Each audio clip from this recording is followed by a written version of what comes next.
We have the pleasure and the honor to host here the presidents of the regional organizations. They are here in the order. Serge Frisch, the president of the European Psychoanalytic Federation. Fernando Orduz, the president of the FEPAL, Latin America Federation. Maureen Murphy, president of NAPSAC, and Mark Smoller, president of APSA. Each of them are invited to share their reflection following the Congress, and in particular on the changes in the world and in psychoanalysis viewed from their regional perspective. So I give the floor to Serge Frisch as the first speaker. Big job.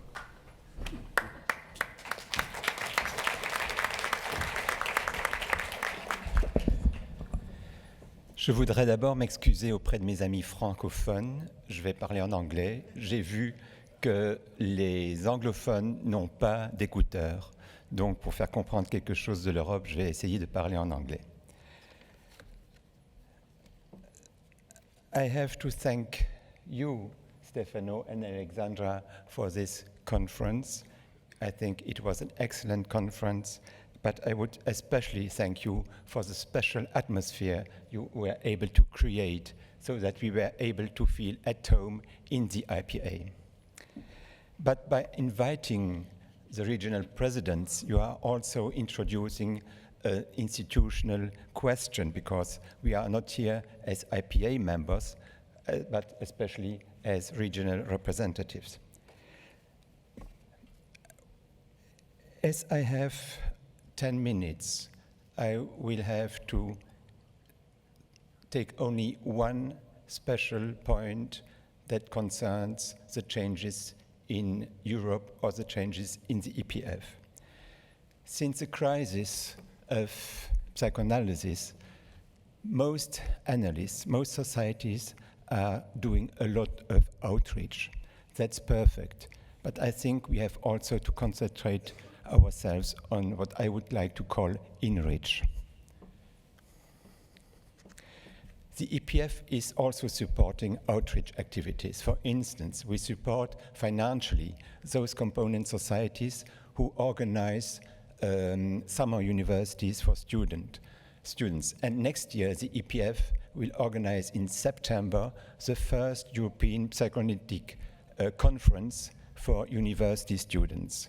This is to help some students who are at universities where there are no more seminars about analysis of psychodynamics to be in contact with analysts and analytical thinking, and so allow them to have some transferences on analysis and on the contact with colleagues. But what I would like to stress here is a very new initiative the EPF took. The EPF bought, and I signed the contract 2 months ago, a house of more than 400 square meters in Brussels. And this house has a huge, what we think is a huge room for 150 participants, plus 4 smaller rooms for 15 to 35 participants. So the aim of this room, of this premises, is to organize scientific activities.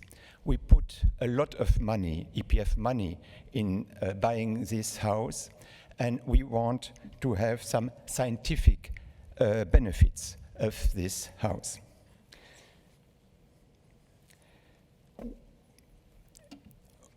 Analysts are losing more and more parts of working places in clinics, in hospitals, and we have still some analysts working with patients outside their offices. And I think it's important that we help these colleagues to come together and to develop ideas, papers about the work they are doing. So we are in the phase now to organize in the Brussels House new activities, new groups, and I would like to mention you some of these groups so you can get the idea of what we are willing to do there. So we wish to have groups working psychoanalytically about, for instance, criminality, about psychosomatics, dependencies, psychosis, abused children, hyperactivity in children and in adults, because I see now adults that are under medication since 25 years. Yes, anti-hyperactivity medication. We would also like to have groups working on the pathologies due to their workplaces. We would also love meeting their judges and lawyers, because these persons are dealing with human beings, not only with criminal facts.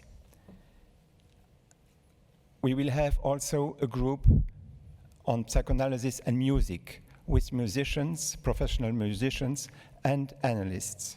And I personally would love having a group where analysts can exchange with physicists working on fundamental research. We will also have groups doing some research on fundamental analytical things like the act of interpretation. And we will have also groups discussing the training of newly qualified training analysts.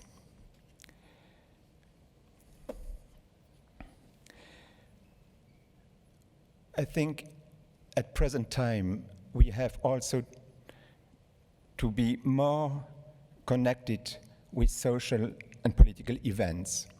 So for instance, there is a huge interrogation why young men and women who are born in our countries, who are going to the democratic schools in our countries, become jihadists in Syria or human bombers in our countries.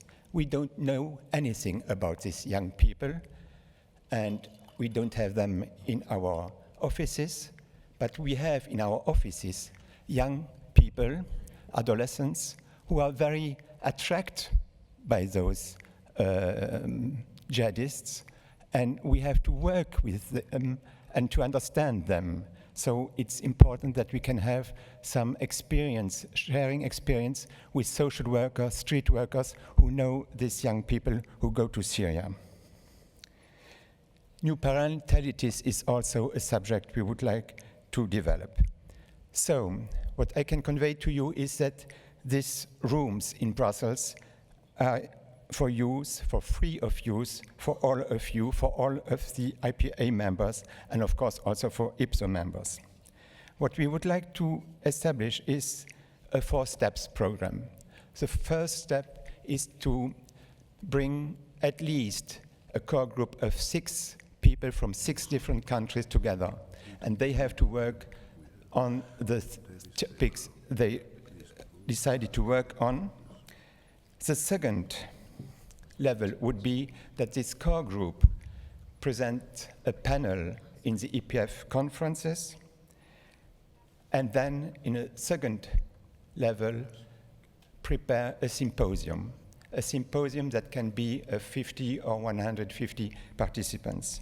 And the fourth level would be to write papers. So we think that this investment in buying this house, it's an investment in research. And I am inviting you all to visit our house and to develop activities there. Thank you very much.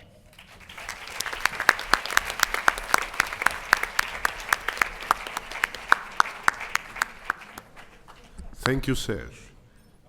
Now,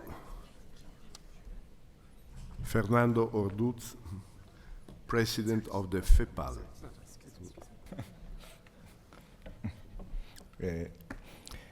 Thank you, Stefano, for this invitation. I don't speak English, and I'm sorry, I speak in Spanish. And I take about those two themes. The first, the change in the world, and I want read a text from an author whose just name is Sigmund Freud, about the malestar en la cultura. Because in this text, Freud speaks about the modern change,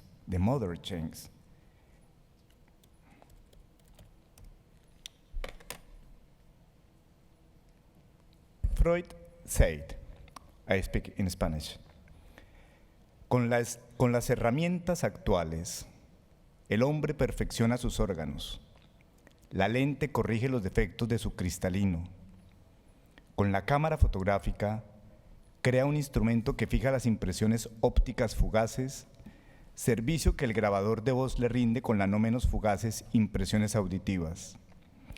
La escritura es originalmente el lenguaje del ausente, la vivienda el sucedáneo del vientre materno, primera morada cuya nostalgia quizás aún persista en nosotros, donde estábamos tan seguros y nos sentíamos tan a gusto. And Freud finished this idea, and Freud said, el hombre ha llegado a ser un dios con prótesis.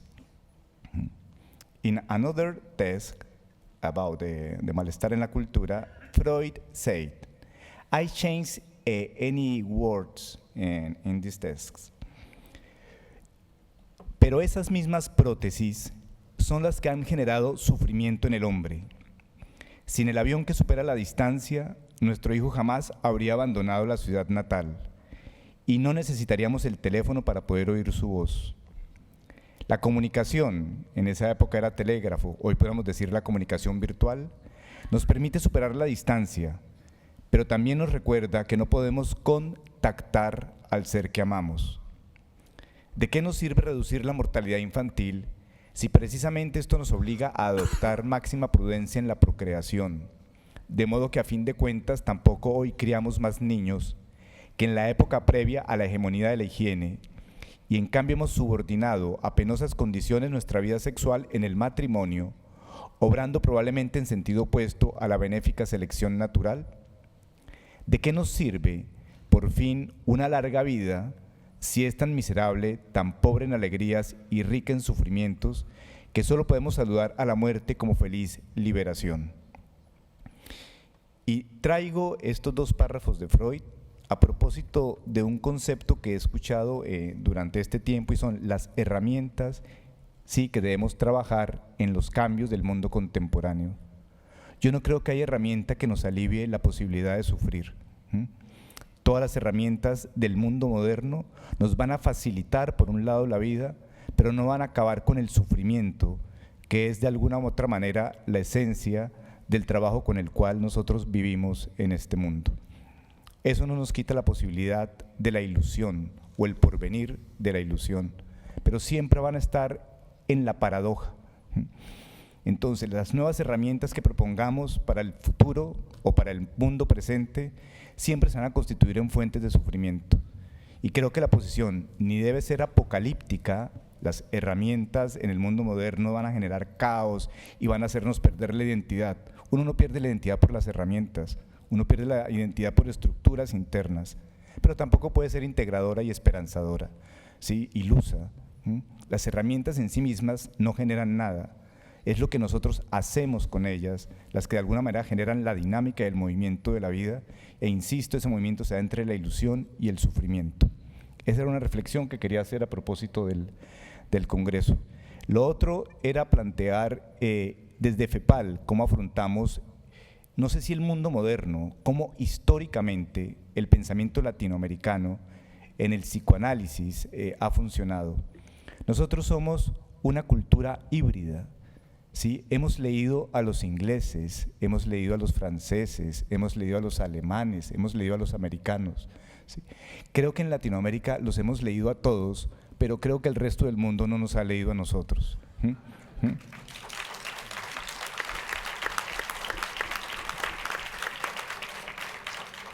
En ese sentido, estamos haciéndole la apuesta a una revista.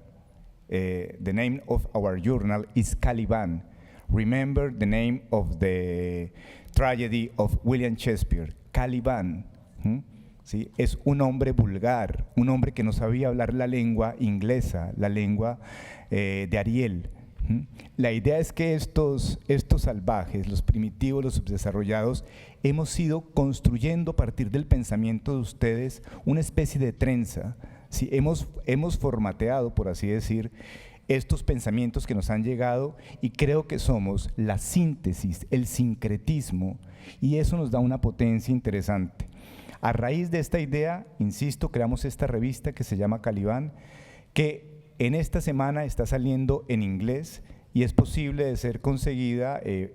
Ustedes entran a la red a www.fepal.org y ahí van a encontrar referenciada Caliban. También le vamos a apostar a una biblioteca virtual, ¿sí? BibibSil. This virtual library is free, not like PEP. PEP is expensive. BibibSil is free. Yes, and this is the. It's not only the Majokic idea. Is the strong of the net is the free access. Why I need pay for the virtual information? BibibSil necesita entonces acceder a todas las personas. Es una biblioteca que va a tener o va a contener el pensamiento latinoamericano. El otro producto importante nuestro es el ILAB, que es el Instituto de Formación. Latinoamérica no es como Europa, donde podemos viajar fácilmente de un país a otro. Es un continente con grandes distancias y nuestro proceso de configuración de nuevos grupos es difícil, ¿sí? Tanto económicamente por la dificultad de la distancia. Pero esas son las tres formas en cómo desde Latinoamérica hemos intentado abordar el asunto. Por último, quiero invitarlos a un congreso que se va a realizar en Cartagena de Indias, ¿sí? Cuyo nombre es Body, cuerpo,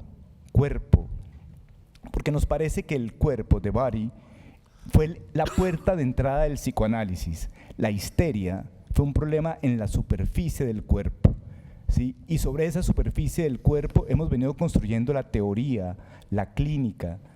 Entonces nuestro congreso en Cartagena busca ser un congreso, no un disgreso. A ratos hay algunos meetings, ¿sí? Que son muy dispersos, ¿sí? Y a los que nos toca caminar mucho con la muleta nos cuesta ir de un lugar al otro. Vamos a hacer un congreso que congregue, no que disgregue, con pocas conferencias. Entonces están invitados con unas bellas playas, unas bellas mujeres para los hombres y unas bellas esmeraldas, la piedra preciosa para las mujeres, ¿sí? Entonces, invitados a Cartagena el próximo año 2016. Thank you.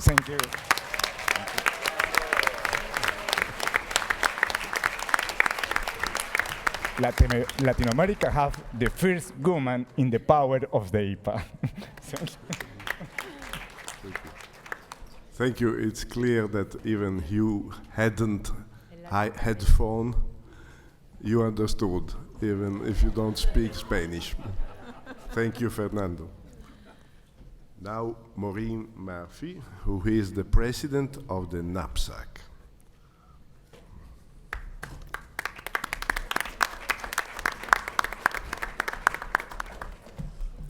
Well, okay, we didn't plan it this way. This wasn't to be the pitch for 2017, but you see the kind of enthusiasm and passion you're going to get when you come to Buenos Aires in 2 years.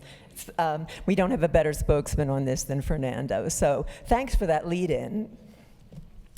I welcome this opportunity to speak a little bit about North America, and thank Stefano and Sergio who have arranged for this to happen.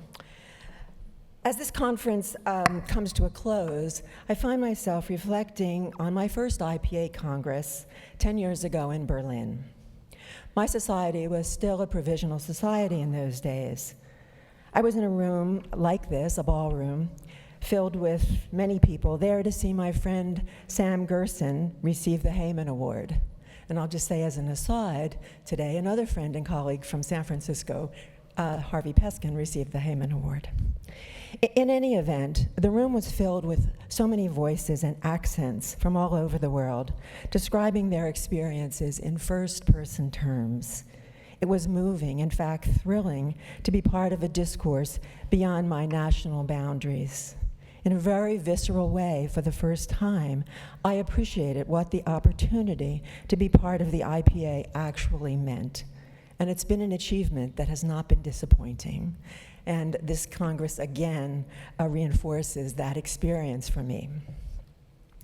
In keeping with the theme of the Congress, the changing world in psychoanalysis, I'll highlight a few things about North America. First, in particular about NAPSAC.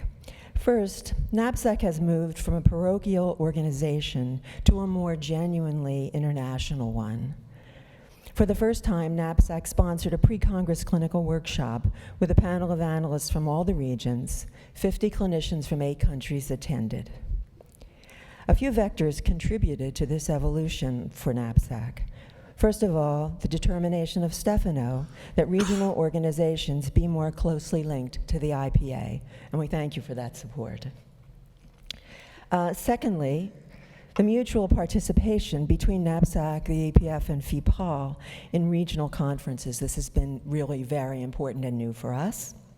And finally, and without which this could not have happened, the work and commitment of the NAPSAC board to fulfill our mission as a global player. IPSO. Okay. IPSO holds a Congress every year in tandem with this one, but beginning in Prague, IPSO also was given a space in the main Congress, signaling a step towards greater connection with candidates. I don't think this can be overstated as important. This year, our students, our candidates, once again taught us with the topic that they chose for their small group discussion, which is the importance of peer relationships in becoming and remaining an analyst. I would say that it's not just in becoming an analyst, but that one of the principal reasons for becoming an analyst has to do with developing cooperative communities throughout the world. And again, this Congress, I think, reflects that. Technology as an analytic tool. Okay, what's exciting about technology is its economy. It arises from our imagination and at the same time extends our vision. Technology is a manifestation of the generative unconscious. It doesn't say, yes, but, rather it encourages, why not? It falls to us to allow ourselves to be animated not by the mechanics of technology, but by its spirit, to step away from the protectionist of our historical methods and try innovative forms of training and treatment. In North America, this is most visible in distance learning programs providing full analytic training and centers that offer the opportunity for training clinicians from geographical areas who would not otherwise have that opportunity. As Alessandra Lemma said this morning, the time has long passed to continue the binary of the real, also known as the real thing, and the virtual, known as something lesser. She reminded us that we've already been trafficking in the virtual. We just called it by a different name, fictive. That every representation and every transference, countertransference phenomenon is really no more real than virtual. Finally, I cannot conclude without mentioning 2 recent changes in North America, but that affects the whole psychoanalytic community, and that is the passing of Robert Wallerstein and James Grodstein, both of whom provided so many tools, theoretical, technical, and ethical, for all of us, and may they long stay with us. Thank you.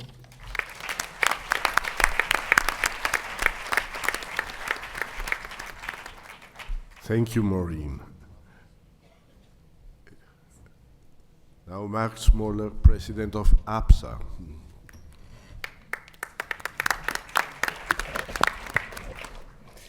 This is why I hate going last. Do you see they kept me all the way down there, but then again, I get the last word, so.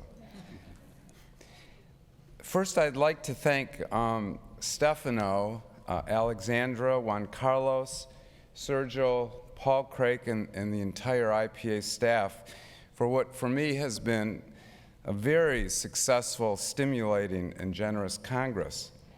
Consistent with Stefano's opening remarks, on Wednesday, I will absolutely leave Boston tomorrow, slightly changed, slightly transformed regarding psychoanalytic ideas about treatment, education, standards, and organization. I'll take those ideas back to the members of the American Psychoanalytic Association, and for that, I'm grateful, so thank you.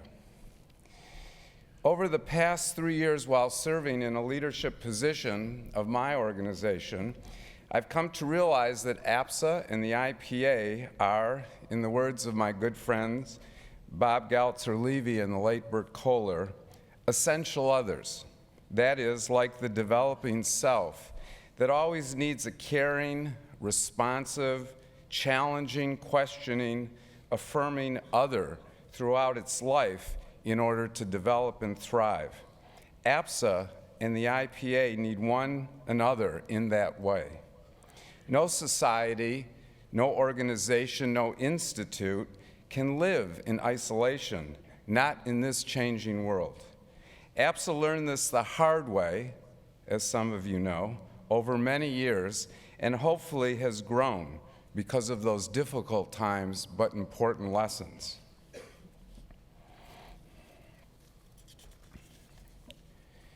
We in APSA are committed to strengthening those essential ties with the IPA that will ensure the future of psychoanalysis in our country and certainly throughout the world.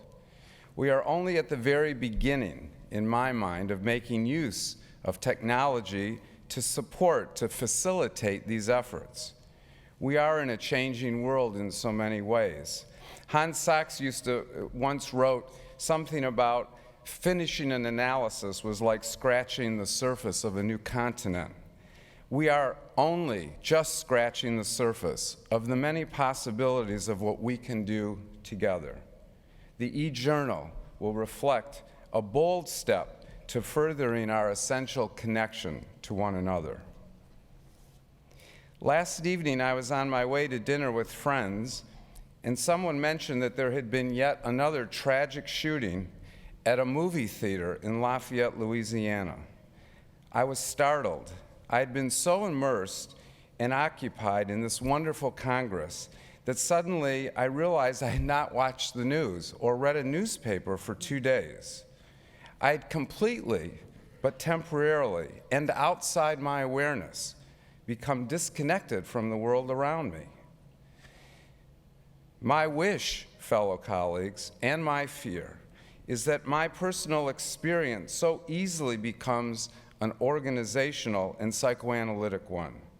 That shooter in Louisiana had a history of emotional instability and likely very poor therapeutic help. That shooter held a gun in a country where he easily can obtain it, even illegally. That gun was bought in a country, in my country, that still cannot come to grips or understand this obsession with guns, and therefore cannot manage or regulate the destructiveness while in the hands of troubled individuals. Daily violence in our streets, our schools, our communities, and in our countries are perpetuated by individuals, terrorist groups, absolutely demand our attention as psychoanalysts. We have something to offer in addressing this plague, what I call a plague of violence. But we cannot stand passively by or only be in our offices behind our couches. We must make our ideas known locally, nationally, and internationally.